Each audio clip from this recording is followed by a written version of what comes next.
എല്ലാവർക്കും നമസ്കാരം. നമ്മൾ നിൽക്കുന്നത് ഇറ്റലിയിലെ ആൽബർവെല്ലോ എന്ന് പറഞ്ഞ ഒരു സ്ഥലത്താണ്. ഇറ്റലിയുടെ തെക്കൻ ഭാഗത്തെ പുഗ്ലിയ മേഖലയിലുള്ള ഒരു മനോഹരമായ പട്ടണമാണ് ആൽബറോബെല്ലോ. കോണാകൃതിയിലുള്ള മേൽക്കൂരകളുള്ള വെള്ള നിറത്തിലെ പരമ്പരാഗത വീടുകളാണ് ഇവിടുത്തെ സവിശേഷത. ഈ വീടുകളെ ട്രുല്ലി വീടുകൾ എന്നാണ് പറയുന്നത്. ഈ ട്രുല്ലി വീടുകളുടെ ചരിത്രം ഏകദേശം 14-ാം നൂറ്റാണ്ട് മുതൽ ആരംഭിച്ചതായി അറിയപ്പെടുന്നു. തൊട്ടടുത്തുള്ള പട്ടണമായ ബാരിയിലാണ് ഞങ്ങൾ ഫ്ലൈറ്റിൽ വന്നിറങ്ങിയത്.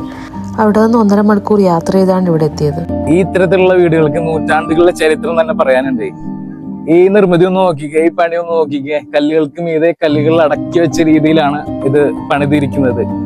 ഗൂഗിളിലും മറ്റുമായി പരതിയപ്പോൾ കിട്ടിയ അറിവ് എന്താണെന്ന് വെച്ചാൽ, അന്നത്തെ കാലത്ത് നികുതിയിൽ നിന്ന് രക്ഷപ്പെടാൻ, നികുതി ഒഴിവാക്കുന്നതിന് വേണ്ടി പെട്ടെന്ന് പൊളിച്ചു മാറ്റാൻ തക്കതായ രീതിയിലുള്ള ഒരു നിർമ്മിതിയാണിത്. ഇന്നിത് ടൂറിസ്റ്റുകളുടെ പ്രധാന ആകർഷണ കേന്ദ്രമാണ്. ദിവസവും ഒരുപാട് ടൂറിസ്റ്റുകളാണ് ഇതുവഴി വന്നു പോകുന്നത്. അതുകൊണ്ട് തന്നെ ധാരാളം കഫേകളും ഷോപ്പുകളും കൊണ്ട് നിറഞ്ഞിരിക്കുകയാണ് ഈ പ്രദേശം. നല്ല ചൂടുണ്ടെങ്കിലും ടൂറിസ്റ്റുകൾക്ക് ഒരു പഞ്ഞമില്ല. എപ്പോഴും ആക്റ്റീവാണ് ഈ പ്രദേശം. ബ്രേക്ക്ഫാസ്റ്റ് കഴിക്കാനായി കയറിയതും ഇത്തരത്തിലുള്ള ഒരു ട്രുള്ളിയിൽ തന്നെയായിരുന്നു.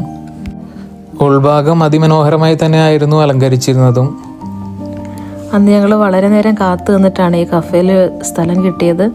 ഒരുപാട് പേര് വെയിറ്റ് ചെയ്ത് ഇപ്പോൾ ഉണ്ടായിരുന്നു. അവസാനം കുറേ നേരം, ഒരു 20 മിനിറ്റോളം കാത്തു നിന്നിട്ടാണ് ഈ കഫേയിൽ കയറാൻ പറ്റിയത്. ഫുഡ് എങ്ങനെ ഉണ്ടായിരുന്നു? ബ്രേക്ക്ഫാസ്റ്റ് സൂപ്പർ ആയിരുന്നു. നല്ല ടേസ്റ്റുള്ള ഫുഡായിരുന്നു. ഞാൻ ഓർഡർ ചെയ്തിരുന്നത് ഫ്രഞ്ച് ടോസ്റ്റ് ആയിരുന്നു. ഞാൻ ഓർഡർ ചെയ്തിരുന്നത് pancake with banana and chocolate സിറപ്പായിരുന്നേ. ദൂരെ നിന്ന് നോക്കുമ്പോൾ ഈ വീടുകളും നഗരവും കാണാൻ വളരെ മനോഹരമായിരുന്നു.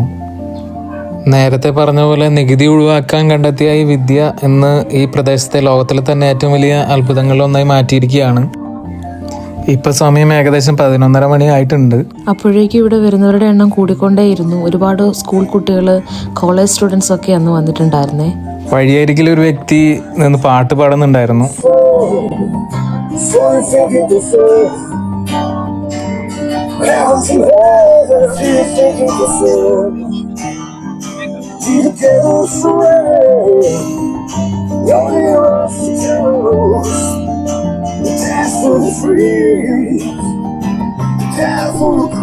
ആൽബറോബെല്ലോയുടെ ഈ തെരുവുകളിലൂടെ നടക്കുമ്പോൾ ശരിക്കും സ്വപ്ന ലോകത്തെത്തിയ ഒരു പ്രതീതിയാണ്. സത്യമായിട്ട് നമുക്ക് ഭയങ്കര മാജിക്കലായിട്ട് ഫീൽ ചെയ്യും. ചുറ്റും വെള്ള നിറത്തിലുള്ള വീടുകൾ, അതിൻ്റെ തെരുവുകളിലൂടെ കല്ല് പാകിയ വീതികൾ, അവിടെ നടന്നു പോകാൻ നേരത്ത് ശരിക്കും നമ്മൾ വേറൊരു ലോകത്തെത്തിയ ഒരു പ്രതീതിയാണ്. പണ്ട് നൂറ്റാണ്ടുകൾക്ക് മുമ്പ് ആളുകൾ താമസിച്ചിരുന്ന സ്ഥലമാണ്. പക്ഷെ അതിൻ്റെ ഭംഗി നിമിത്തം നമ്മളിപ്പോൾ കിലോമീറ്ററുകൾ യാത്ര ചെയ്ത്, മണിക്കൂറുകൾ യാത്ര ചെയ്ത് ഈ സ്ഥലം കാണാനായിട്ട് വന്നിരിക്കുകയാണ്. നമ്മളെപ്പോലെ ഒരുപാട് പേര് ലോകത്തിൻ്റെ പല ഭാഗങ്ങളിൽ നിന്ന് ഇവിടേക്ക് വന്നിട്ടുണ്ട്. ഞങ്ങൾ വന്ന സമയത്ത് ഒരു കൂട്ടം മലയാളികളെ കണ്ട്. അവർ ന്യൂയോർക്കിൽ നിന്ന് വന്നതായിരുന്നു. അവരെ അവിടെ വെച്ച് കണ്ട്. പിന്നെ ഇന്ത്യയിലെ ബാംഗ്ലൂരിൽ നിന്നൊരു ഫാമിലിയെ കണ്ടു. ഇങ്ങനെ പെട്ടെന്ന് മലയാളികളെ കണ്ടപ്പോഴും മലയാളം കേട്ടപ്പോഴും വളരെ സന്തോഷമായി. ഞങ്ങൾ പിന്നെ കുറേ ദൂരം ഈ തെരുവിലൂടെ നടന്നു. ഈ ട്രുല്ലി വീടുകൾ 1996 യുനെസ്കോയുടെ പൈതൃക പട്ടികയിൽ ഉൾപ്പെടുത്തി. അതിന്റെ പ്രധാനപ്പെട്ട കാരണങ്ങൾ ഇതിന്റെ അപൂർവമായ നിർമ്മാണ ശൈലി, നൂറ്റാണ്ടുകൾ പഴക്കമുള്ള ഡ്രൈ സ്റ്റോൺ സാങ്കേതിക വിദ്യ, പിന്നെ മനുഷ്യരുടെ പരമ്പരാഗത ജീവിത രീതിയുടെ മികച്ച ഉദാഹരണം എന്നൊക്കെയാണ്. ഇന്നീ പ്രദേശത്തെ ഭൂരിഭാഗം വീടുകളും ഷോപ്പുകളായും കഫേകളായും മാറ്റിയിരിക്കുകയാണ്. ഇതുപോലുള്ള സുവനേഴ്സ് വിൽക്കുന്ന ധാരാളം കടകൾ അവിടെ ഉണ്ടായിരുന്നു. നമ്മൾ ഇതുപോലുള്ള സ്ഥലങ്ങളിൽ പോകുമ്പോൾ ഓർമ്മയ്ക്കായിട്ട് ഇതുപോലെ എന്തെങ്കിലുമൊക്കെ വാങ്ങിയിട്ട് വരാറുണ്ട്. ഇത് ഇവിടുത്തെ ഒരു വീടുകളുടെ ഒരു ആകൃതി പോലെ ഉണ്ടാക്കി വെച്ചിരിക്കുന്നതാണ്. 3 യൂറോ, 2.5 യൂറോ അങ്ങനെ കാണുന്നുണ്ട്. ഇത് 6 യൂറോ ആണ്. കൊള്ളാല്ലേ? പൂർണ്ണമായും ചുണ്ണാമ്പുകല്ലുകൾ കൊണ്ടാണ് ഈ വീടുകൾ പണിതിരിക്കുന്നത്. അതുകൊണ്ട് തന്നെ ഇത്തരം വീടുകളിൽ ചൂടുകാലങ്ങളിൽ തണുപ്പും തണുപ്പുകാലങ്ങളിൽ ചൂടും ലഭിക്കാറുണ്ട്.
രാവിലെ 9 മണി മുതൽ വൈകിട്ട് 7 മണി വരെ വിനോദസഞ്ചാരികളുടെ ഒഴുക്കാണ് ഇവിടെ.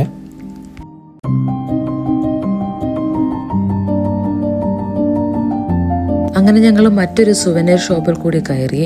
ഇതിനകത്ത് ട്രുള്ളി വീടുകളുടെ ചെറുതും വലുതുമായ ഒരുപാട് ശേഖരം ഉണ്ടായിരുന്നു. മാത്രമല്ല പാസ്തയിൽ ഉപയോഗിക്കുന്ന സോസ്, പലതരത്തിലുള്ള എണ്ണകൾ ഒക്കെ ആ ഷോപ്പിൽ ഉണ്ടായിരുന്നേ. ഈ ട്രുള്ളി വീടുകൾ വളരെ ഭംഗിയായിട്ട്, വളരെ ഡീറ്റെയിൽ ആയിട്ടാണ് അവർ ഉണ്ടാക്കിയിരിക്കുന്നത്. ഈ ട്രുള്ളി വീടുകളുടെ മറ്റൊരു പ്രത്യേകത ഇതിന്റെ മുകളിലുള്ള വ്യത്യസ്തങ്ങളായ ചിഹ്നങ്ങളാണ്. ഇതിൽ പ്രധാനമായും ക്രൂശ്, ഹൃദയം, സൂര്യൻ,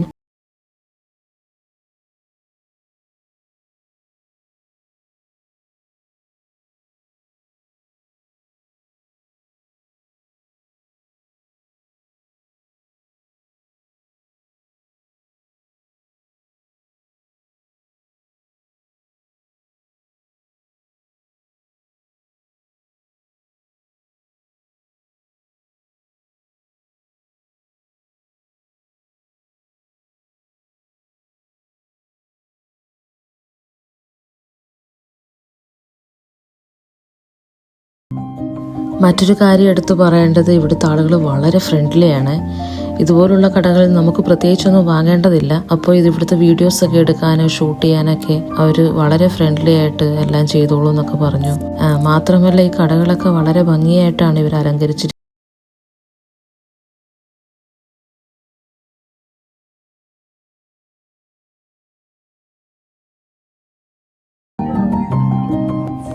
മുൻപ് നമ്മൾ ആ പോസ്റ്ററിൽ കണ്ട പോലെയുള്ള ചിഹ്നങ്ങൾ ഇപ്പോൾ ഈ വീടുകളുടെ മുകളിൽ കാണാമേ. ഇത് ഇവരുടെ വിശ്വാസത്തെയും ആചാരം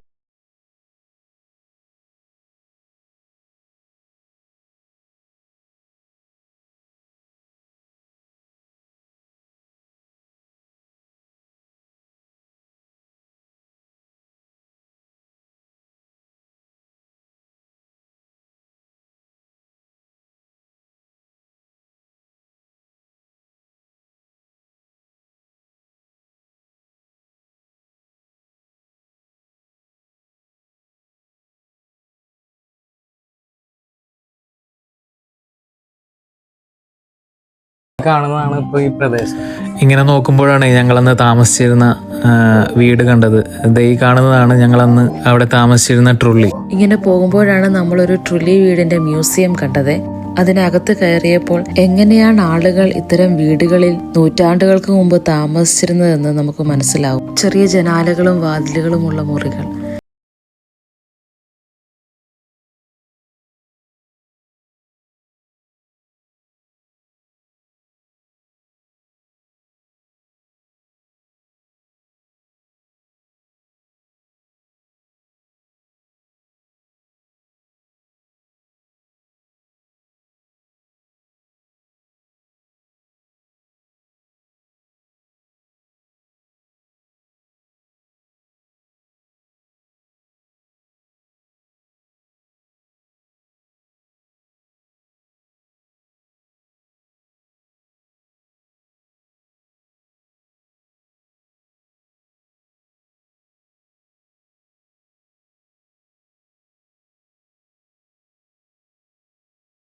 ഒക്കെയുള്ള സാധനങ്ങളാണ്.